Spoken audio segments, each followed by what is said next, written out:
Hello बच्चों, चलिए प्रश्न को पढ़ते हैं। नीचे दिए गए परिपथ में निर्गत y क्या होगा जबकि तीनों निवेश ए बी सी प्रारंभ में शून्य तथा फिर 1 हैं। बच्चों यह दिया गया है परिपथ और दिए गए विकल्प हैं ए 1 1, बी 0 1, सी 0 0 या फिर डी 1 0। चलिए सबसे पहले हम लिख लेंगे मूल अवधारणा। मूल अवधारणा जिस पर कि यह प्रश्न आधारित है, यह प्रश्न आधारित है लॉजिक गेट पर। लॉजिक गेट बच्चों, प्रश्न में जो दो गेट दिए गए हैं P और Q, वे क्रमशः हैं एंड गेट और नैंड गेट। एंड गेट और नैंड गेट।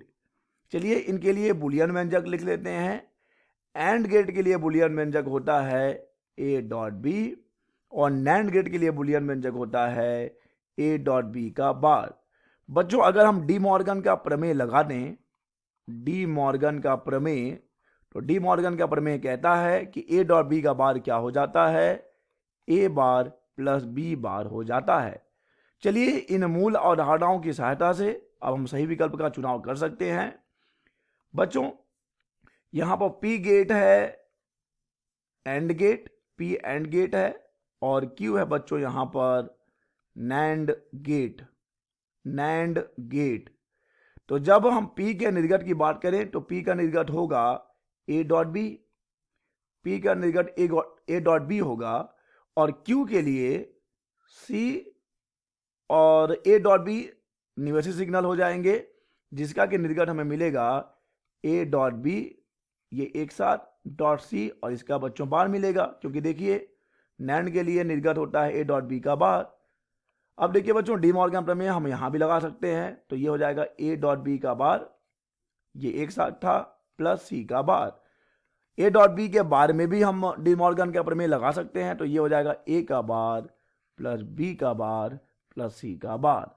अतः बच्चों यहां पर निर्गत हमें मिलने वाला है A का बार प्लस B का बार प्लस सी का बार। तो बच्चों हम पहले स्थिति की बात करते हैं जब तीनों के मान हैं शून्य।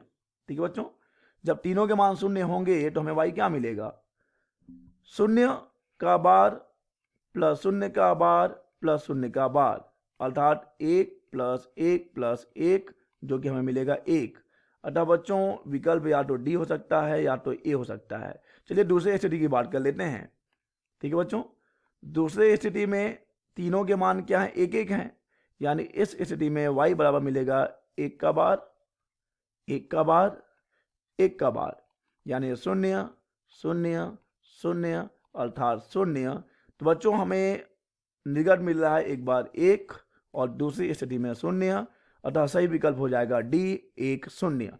आशा करते हैं बच्चों आपको यह प्रश्न समझ आया होगा। धन्यवाद।